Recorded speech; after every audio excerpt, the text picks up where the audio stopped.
هذيك وحد عينه وصعنا وإذا ما دولة جبلان لحظة ينوقلين وقت أيضا هيت شلبا كده عيونا حاجة نجاه إنه ودنتي لو أنا وايد دعوات أنا نقول بالي وصقفت maxkamadda ciidamada qalabka sida ee dowlad goboleedka Jubbaland ayaa maanta u fadhiisatay dhageysiga garmaqalkii wajigii labaad ee kiis uu eedeysana ka yahay ugaas aadan maxamed geedi cabdi oo ka tirsanaa kooxda argagixisada al-shabaab isla markaana gacanta lagu soo dhigay isagoo dagaalamaya sanadkii markuu ahaa 2021 eedeysanahani ayaa siyaabo kala duwan ula soo shaqeeyay kooxda argagixisada al-shabaab waxaana uu ahaa xubino muhiim u ah marka aad aragto sida ay u aaminsan yihiin iyo kolba xilalka muhiimka ah ee dhiibayaan gudoomiyaha maxkamadda ciidamada qalabka sida ee dowlad goboleedka Jubbaland gaashaanle sare Cabdullaahi Maxamuud Ibraahim ayaa ugu horeen furay kala fadhiga maxkamadda. Alxamdulillahi rabbil aalamiin wasalaatu wasalaamu ala nabiyina Muhammad wa ala alihi wa sallam. Maanta oo taariikhdu ay tahay 20kii bisha saddexaad 2024 waxay maxkamaddu u fadhiisanaysaa garmaqalka labaad eedeysane ugaas aadan maxamed geedi cabdi ina cabdiyo yuusuf cabdille 44 jir ah ku dhashay degmada Kismaayo degan tuulada Beerxaani kana tirsan gobolka Jubbada Hoose isaguna ka tirsan ururka khawaarijta al-shabaab وسألن حكوا هذا سنة هي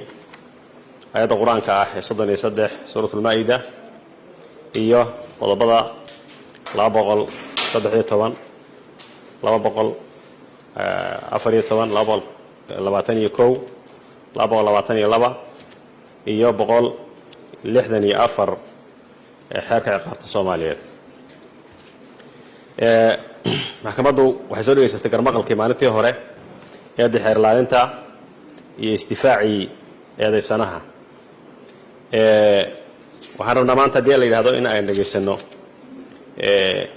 قيبتنا أن يد حير لانتا أو عضيمه أي كم ديهين إياه وحي له لكرام مرجموتين أما عضيمها كسابسا حربا إن أن كسود وياه حير لاليها إذا ما دخل كسيا si uu soo jeediyo eediisa waxa uu dhiman isla markaana uu soo galgalay kiiska hadii la yiraahdo soo xirali aliyaha ciidamada dowlad goboleedka Jubbaland gaashaanle dhexe Ismaaciil Cabdi Cali ayaa maxkamadda ka hor aqriyay eeda loo haysto ugaas aadan iyo cadeymo muujinaya sida uu muhiim ugu ahaa kooxda argagixisada al-shabaab oo tahay taariikhda 20 bishii saddexaad 2024 waxaan halkan ka soo jeedinayaa gabagabaynta kiiska ugaas aadan maxamed geedi oo 44 jir ah kaas oo ku soo eedeynay aayadda quraanka ee 33aad ee suuratu maayda iyo qodobada xeerka ciqaabta kala duwan qodobka 283 284 iyo qodobka 221 iyo qodobka 222 xeerka ciqaabta Soomaaliyeed lala akhriyay qodobka 33aad faqradiisa D gudoomiye iyo garsooryaal maxkamadda sharafta leh waxaan rabaa halkan inaan ka soo jeediyo gabagabada kiiskaas oo qodobadaas oo inta badan uu qiranayay eedeysanaha waxaan ku soo eedeynay aayadaas suuratul maayda ku jirta 33aad aayadaas oo kamid ah waxyaabaha ay sheegaysa kamid yihiin dadka ويسعون في الأرض فسادا dadka u soconaya dhulka inay kharibaan oo burbur iyo fasaad ay dhulka ku sameeyaan iyo qodobada kala duwan qodobka 213 iyo 214 oo sheegaya in jabhad huwaysan laga mid noqdo iyo qodobka 221 222 ayaguna sheegaya in jabhad huwaysan oo ka soo horjeeda dawladda laga mid noqdo kamid buu leeyahay eedeysanaha sida uu afkiisa ku sheegay asagoo dagaaltamahayna la qabtay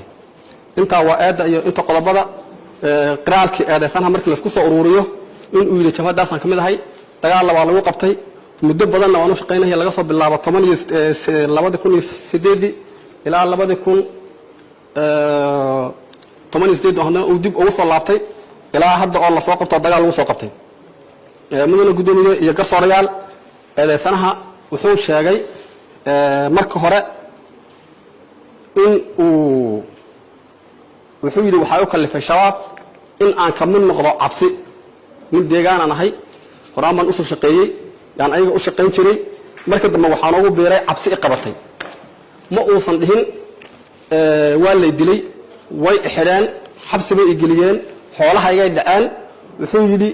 waa nafteedaan u baqay sidaas baan ugu beeray marka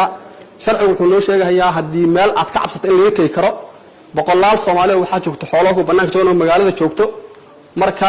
maraamarsiyo ma aha xoolahayga meesha joogo sidaas nafteedaan u baqay inaan shabaab ka mid noqdo oo waliba askari hubeysan noqdo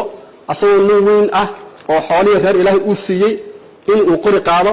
oo jabhadaas uu qori u qaado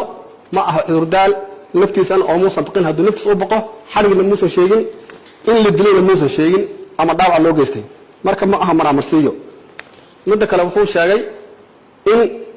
uu tuulooyinka aan soo sheegnay afartii deegaan oo lacagta muddo 4 sano ah uu ka qaali jiray gabagabadii maxkamadda ciidamada qalabka sida ee dowlad goboleedka Jubbaland ayaa xukun ka soo saartay eedda loo haystay ugaas aadan maxamed geedi kaasoo ugu dambeyn lagu xukumay dil toogasho ah waxaana xukunka ku dhawaaqay gudoomiyaha maxkamadda ciidamada qalabka sida ee dowlad goboleedka Jubbaland gaashaanle sare Cabdullaahi Maxamuud Ibraahim bismillaahir rahmaanir rahiim alxamdulillahi rabbil aalamiin wasalaatu wasalaamu calaa nabiyina Muhammad wa alihi wa sahbihi wasallam maanta oo taariikhdu ay tahay 20 bisha saddexaad 2024 maxkamadda ciidamada qalabka sida Jubbaland waxay ku dhawaaqaysaa xukunka eedeysane ugaas aadan maxamed geedi cabdi ina Cabdiyo Yuusuf Cabdille 44 jir ah ku dhashay magaalada Kismaayo degan tuulada Beerxaani ka tirsan ururka خوارجتا حق جيركا الشباب kaasoo waxay maalinta ku soo eedeysay inuu al-shabaab ka tirsan yahay kala qabtay shaqooyinka soo socda inuu ahaa madaxa maaliyadda soo wax ka ururin jiray inuu mar ka tirsanaa jabhadda weerarada iyo duulaanada mararka qaarkoodna loo magacaabay walow isagu yidhi aan maana qabanin istikhbaaraadka inuu magaalada Kismaayo qaabilsanaado maxkamadda ciidamada qalabka Jubbaland markay aragtay eedda xafiiska xeerlaalinta markay aragtay qiraarka eedeysanaha oo maxkamadda horteeda ka qirtay eedii lagu soo eedeeyay markay maxkamaddu aragtay ee u cadaatay in ninkan gacanta lagu dhigay isaga oo hogaaminaya ciidan duulaan ah una diyaarsan inay weer ku qaadaan ciidanka fadhigiisu yahay Yoontoy Jubbaland maxkamaddu markay aragtay qiraalka in laga soo qaaday isaga uu sheegtay in laga soo qaaday Beerxaani lana keenay deegaanka lafaha ragga halkaas oo ay ugu diyaarsanayd unug la rabay inuu soo gunti hogaamiyo ay ku weeraraan ciidanka saldhigiisu yahay Yoontoy maxkamaddu markay aragtay shaqooyinkaas faraha badan ee u soo qabtay markay aragtay kalsoonida ay ku qabaan al-shabaab oo wahaa nin mas'uuliyad loo dhiibay haddana taa laga bedelay tu kale loo dhiibayay maxkamaddu waxay ku xukuntay aadan ugaas aadan maxamed geedi cabdi ina Cabdiyo Yuusuf Cabdille dil toogasho ah oo ah in laga abaalmarinayo dhibaatadii ummadda uu geystay Umar warbaahinta qaranka magaalada Kismaayo.